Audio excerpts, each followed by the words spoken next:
Sunday morning திரும்பவும் வாளியை தூக்கிட்டு அக்கா வீட்டுக்கு கிளம்பியாச்சு. இது எந்த இடம்னு தெரிஞ்சிருந்துன்னா கமெண்ட் பண்ணுங்கள். அக்கா வீட்டுக்கு எதுக்காக கிளம்பியிருக்கோம் அப்படின்னா, அன்னைக்கு பாப்பாவுக்கு தண்ணி ஊற்றிருந்தோம்னால இன்றைக்கி வேப்பிலை சடங்கு கழிக்கிறாங்க. அதோட லாங் வீடியோ நம்ம சேனலில் அப்லோட் பண்ணியிருக்கேன், பார்த்துக்கோங்க.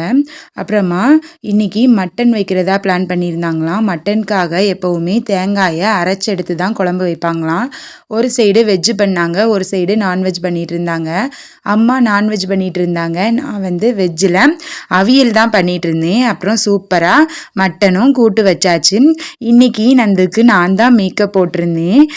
ஓரளவுக்கு கொஞ்சம் சிம்பிளாக தான் போட்டிருந்தேன். லாஸ்ட்டு அவுட்லுக் எப்படி வந்திருந்துன்னா சூப்பராக சிம்பிளாக அழகாக வந்துருந்துச்சு. அப்புறமா எல்லாருமா சேர்ந்து சாப்பிட்டோம். சாப்பிட்டுட்டு கிளம்பும்போது சில்லுன்னு சூப்பராக மழையும் பெஞ்சிச்சு. வீடியோ பற்றிருந்தால் சப்ஸ்கிரைப் பண்ணிவிட்டு பாருங்கள். இன்னொரு வீடியோவில் பார்க்கலாம். பாய்.